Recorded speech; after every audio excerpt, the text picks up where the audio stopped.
Hello friends, आज हम ले रहे हैं कुछ और एक्टिव को पैसिव बनाने की स्ट्रक्चर्स, जिनमें सबसे पहले लेते हैं models. Should, must, can, may, might, ये सभी मॉडल्स हैं। टेंस में, उसके बाद टेंस के बाद मॉडल्स में हमने पढ़ा सब्जेक्ट, जो भी मॉडल है वो लगाना, फिर उनकी फर्स्ट फॉर्म ऑब्जेक्ट। जैसे आपको चाय लेनी चाहिए, यू शुड टेक टी। आप कार चला सकते हैं, यू कैन ड्राइव कार। तो कैन, शुड, मस्ट, जो भी है वो मॉडल लगाते हैं। अब पैसिव वॉइस में इन मॉडल्स के साथ कैसे यूज होता है वो देखते हैं। तो पैसिव वॉइस में पहले ऑब्जेक्ट ले लेंगे, फिर जो भी मॉडल है वो लेंगे। अब यह बी लगा देंगे, यह वर्ब की फर्स्ट फॉर्म इसलिए बी इटसेल्फ लगेगा। और पैसिव वॉइस में वर्ब की हमेशा थर्ड फॉर्म और बाय सब्जेक्ट। अब आप यह दवाई ले सकते हैं, you can take this medicine. Passive voice में यह दवाई आपके द्वारा ली जा सकती है, this medicine can be taken by you.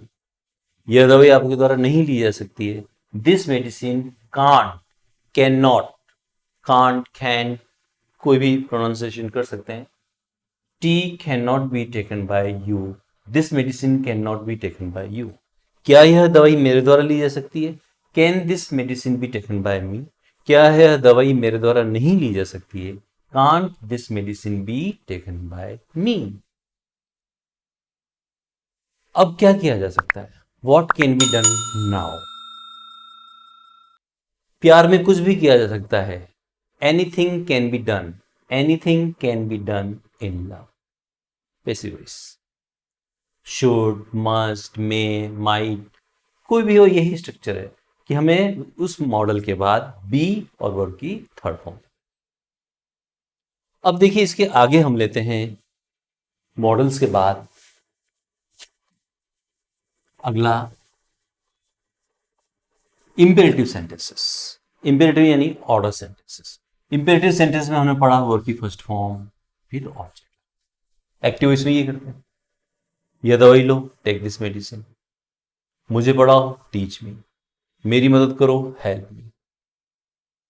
अब यह पैसिव वॉइस में दो तरह से बदलेगा, क्योंकि यही दोनों के लिए यूज होता है। वर्ब की फर्स्ट फॉर्म ऑब्जेक्ट सलाह होने पर भी यूज होता है और आदेश होने पर भी यूज, ऑर्डर होने पर भी यूज। तो सजेशन के लिए, सलाह के लिए तो हम शुड का यूज करते हैं, तो यहां भी यूज करेंगे पैसिव वॉइस जब बनाना है। एक्टिव वॉइस में हमने ये लिया है, पैसिव वॉइस में हम ऑब्जेक्ट, फिर सलाह इसलिए शुड, फिर बी, वर्ब की थर्ड फॉर्म ये लगा देंगे। यह दवाई लो, डॉक्टर ने आपको सलाह दी, टेक दिस मेडिसिन, सीधा। पैसिव वॉइस में यह दवाई ली जानी चाहिए, this medicine should be taken. अब इसी को ऑर्डर के रूप में यदि यूज करना है तो हम लेट का यूज करते हैं पैसिव वॉइस में। पैसिव वॉइस में हमें लगाना है लेट, फिर ऑब्जेक्ट, फिर बी और वर्ब की थर्ड फॉर्म। ऐसा किया जाए, let this medicine be taken.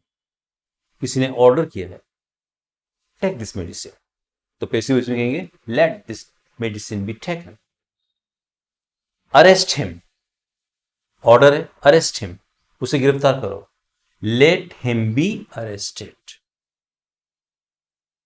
Help him, सलाह है, help him. He should be help, यहां पे सब्जेक्ट नाउन के रूप में लगेगा। पैसिव वॉइस में let him be arrested, let tea be made. चाय बनाओ, मेक टी, चाय बनाई जाए, tea, let tea be made. Passive voice में ये स्ट्रक्चर होता है। यदि सलाह है तो object should be third form, order है तो let object be third form. अब आगे देखते हैं, हमने देखा था टू के यूजेस कि किस तरह से हम टू के यूजेस को पैसिव वॉइस में बनाएंगे। देखिए, कोई भी होगा, टू टू स्ट्रक्चर्स भी हमने पढ़े हैं, आप हमारे पुराने वीडियोस में देखना, बहुत सारे हमने has to, have to, had to, going to, will be able to, about to, yet to, likely to, need to, जिनमें टू लगता है। अगर एक्टिव वॉइस में टू वर्ड की फर्स्ट फॉर्म लग रहा है तो पैसिव वॉइस में हमें टू के बाद बी और वर्ब की थर्ड फॉर्म लगानी। एग्जाम्पल लेते हैं, सेंटेंस लेते हैं। उसे चाय बनानी पड़ती है। He has to make tea. चाय उसके द्वारा बनाई जानी पड़ती है। अब यहां ये टी ऑब्जेक्ट है ना, उससे पहले ले लेंगे।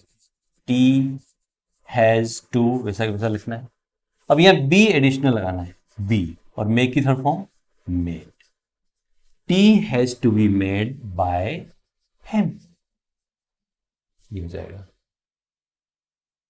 She is about to serve food, वह खाना सर्व करने वाली है।